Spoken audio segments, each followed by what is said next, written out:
keeping with Anna's presentation on donations to museums, I thought I would take a slightly different tack and talk about loaning specimens to museums, which is, in some respects, a relatively new development in museum displays and collections. And let's get started.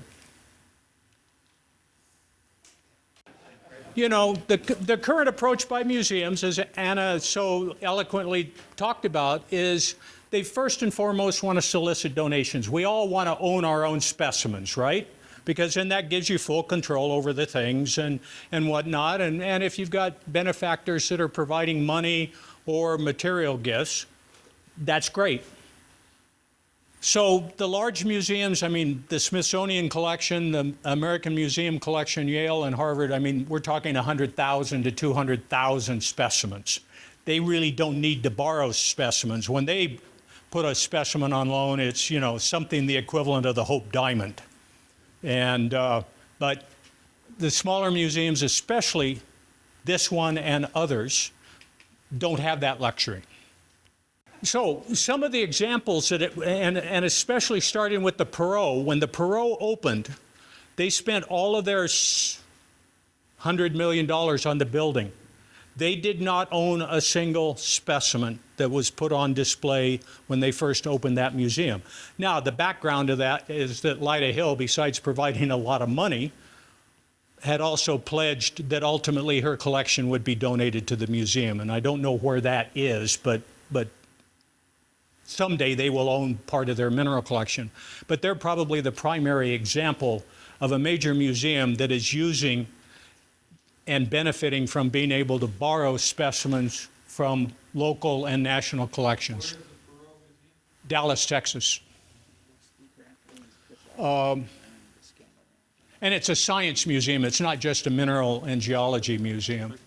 New Mexico Tech devotes several of their cases to, on an annual basis, to collectors' collections. Even Yale, with their new Friends Gallery, has utilized loaned collections. And for the last 10 or 12 or 15 years, when the U of A Museum was in the basement of the Flandreau, they would put on annual exhibits, you know, treasures of the Copper Queen and Arizona and Herba Boda's collection and turquoise and various things, and a lot of those specimens were borrowed. Colorado School of Mines has their collector's corner, same way that we put in our collector's corner here. And now, of course, the example is this museum, which I'll expand on, and ultimately the sister museum to this one up in Phoenix. So what do we get out of it? Well, your specimens are out on display and being enjoyed by hundreds and thousands of people. I don't know how many times I've had folks either email me or call me and say, geez, I was just down at the Mining and Mineral Museum and I saw one of your specimens on display. Or when Paul and I had things in the Colorado Museum, because I was involved with the Rocky Mountain Coal Mining Institute, folks from there would see our names and then email me and thank me for putting things in. You'll get your specimens, you know, in a professional display. And generally, a lot of these will be contributions to a larger themed exhibit, like Treasures of the Queen at the Flandreau. And you don't have to worry about insurance because everything's insured while it's on display. So what does the museum get out of it? Well, access to a much larger base of fine specimens. And there are things that the museum might not necessarily want for their permanent collection, but if they decide to do, let's say, a mining history, let's say 4 or 5 of the cases get devoted to mining artifacts and mining history, but that's not really a significant theme of the museum and they don't really have the storage space for it, they can reach out and find collectors that hopefully will be willing to loan their specimens or their artifacts for such a display. And let's face it, sometimes, and fairly frequently, these gifts or these loans do turn into gifts. And as important or more so is it starts to build relationships between the museum and those collectors. And I think this is as good an example as the pro. It's not about what are the best specimens in the U of A collection that we can put out on display and hopefully fill the cases. It's how do we put together the very finest displays for everybody that walks into this museum. Expectations by the collector, number one, you want the specimens to be returned, in the same condition that you put them in place, all right? There is one actually there was one example at the Flandreau, but there was even a more significant one at the Perot. A Bingham fluorite was put on display, and people didn't realize, or somebody didn't get the email, that you had to put a special light in there. And 2 years later, the color in that multi-$1,000 specimen was destroyed, or maybe $10,000 specimen. So you have to be a little careful about that. So obviously, you hope that they don't tip the specimen over and break crystals and that sort of thing. But especially with fluorites and some of the other light-sensitive things, you as the collector need to be aware that such things can happen. They shouldn't, and you shouldn't put those specimens on display. I mean, our New Mexico collectors are the Bingham experts, and they nod very knowingly about what happens with that blue fluorite. At least with the U of A, any specimen that goes on display is going to be there for at least 12 to 18 months. All right? You have to be willing to dedicate one or more specimens away from your home, out of your clutches, but being enjoyed by other people. And that's probably the biggest single hurdle that both a museum curator and the collector themselves have to be aware of.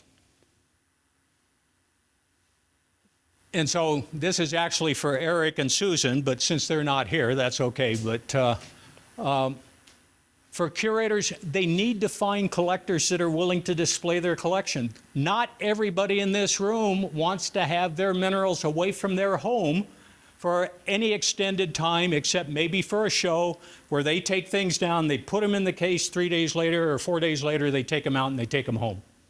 All right? Not everybody is comfortable with that. I am perfectly comfortable with it because I know if it's sitting at my house, a few of you will get to see it, but not the hundreds or thousands that are going to walk through this museum. Okay? And of course, the other secret to that is, if you're trying to solicit somebody that has one case of minerals, maybe 50 specimens, that as soon as they remove one, it's going to put a hole in their case for the next 12 to 18 months.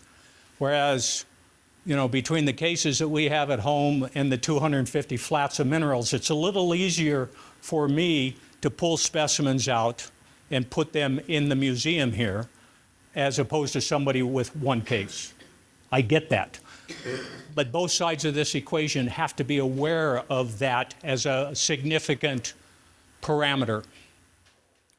And in the past, I've found myself in a position where I've mentored other collectors, experienced collectors, but ones who had never put their specimens out on public display like that for an extended period of time.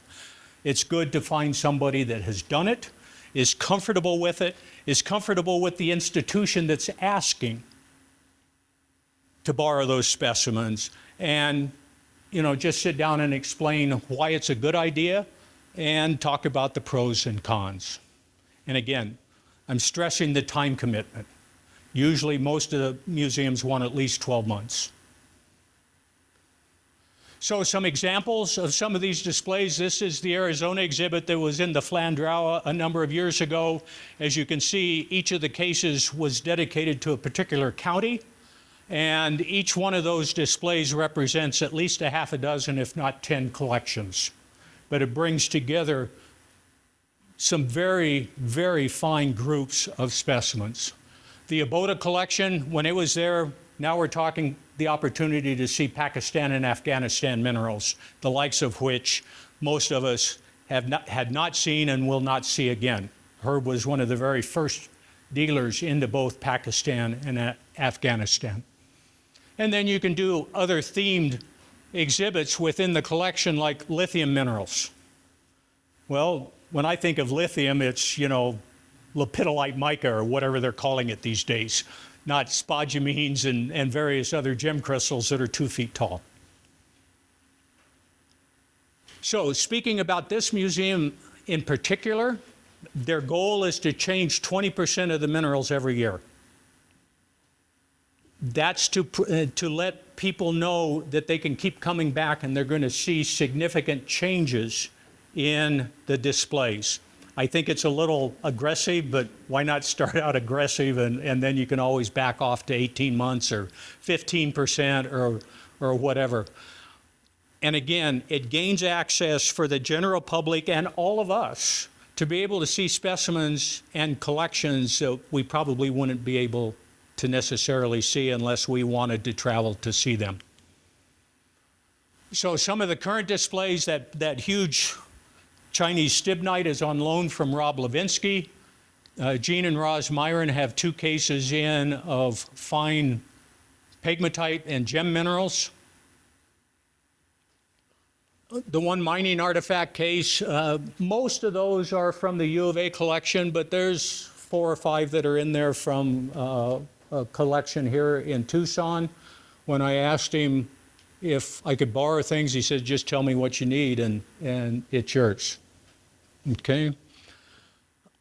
The azurite case, just before you get to the Stope recreation, 3 of those specimens in there belong to the Mineralogical Society of Arizona, Chris? Yeah, and I think there's at least 1 Flagg specimen in there, but the point is it's not just private collections, it's semi-public collections, club collections. When we were laying out all the cases, we decided that there would be 6 cases devoted to Mexico. Geologically and geographically, Mexico, a certain portion of it should have been Arizona and New Mexico anyway, but that's another story for the Gadsden purchase. But the point is that we are linked. And so I just told Peter, those 6 cases are yours. And in all of these cases, our overlying mantra was we start with the U of A specimens and then fill in the holes behind that the U of A collection did not have. The one on the right represents the 5 major clubs in at least central and southern Arizona. Tucson Gem and Mineral Society and the old Pueblo Lapidary Club on the left, Flagg Foundation, the Mineralogical Society of Arizona, and the Maricopa Lapidary Society on the right. My hope is that if Elizabeth Gass, who's the exhibit specialist, continues with these kinds of themes, that there are other clubs that can provide shelves for this exhibit. Prescott Gem and Mineral Club comes to mind, possibly Buckeye.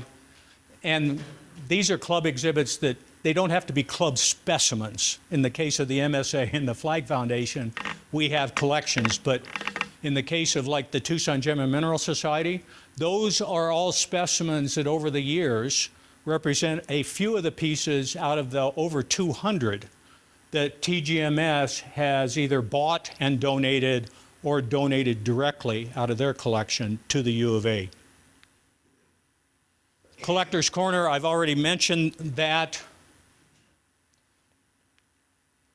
2 of the cases, the first case you come to on the left is one that we devoted to young collectors. The 3 young ladies whose collections are represented here, Maggie Lyons, Kaylee Brown, and Lauren McGaw on the bottom, all spent a number of years competing at the Tucson Gem and Mineral Show. So I have watched them grow up. They're all in college or just out of college. Their collections would have been sitting in closets or were sitting in closets if they weren't on display here. And of course, besides the individual specimens that we placed throughout the Arizona Hall from the Flagg Mineral Collection, I devoted one case to some of the specimens. Some of both Arizona and worldwide, of the Flagg collection. And you're just going to have to put up with at least one more slide of fluorescent minerals. When we were looking at that hallway, I suggested that we put some fluorescent displays in there. Bob Downs asked me, who are we going to get to do that? Well, I said, I got a guy. Since George Pullman is a longtime friend and he lives about 20 minutes from me, we just put George Pullman in charge of those exhibits. And the other thing about this museum is, as we walk through and you look at the exhibits, Mineral Evolution, Arizona Hall, the Gem Hall, the fluorescent displays, they all truly represent a team effort. There's no one person that's responsible for everything other than Eric Fritz and getting this thing built. But in terms of the displays, when we designated what was going to go in there, then we figured out who it was that was best suited and provided the best expertise to come in and build those displays. So the Stoke recreation, we tapped the Graham family. No brainer, right? The mining section, Will and I were serving on the advisory board. We just turned that area over to him, and just on and on and on. And then once you walk through the fluorescent display, this is the first real donation that I'm going to show. That large malachite that was donated by the Jones family in honor of Evan's mother and Bob's first wife, Alicia.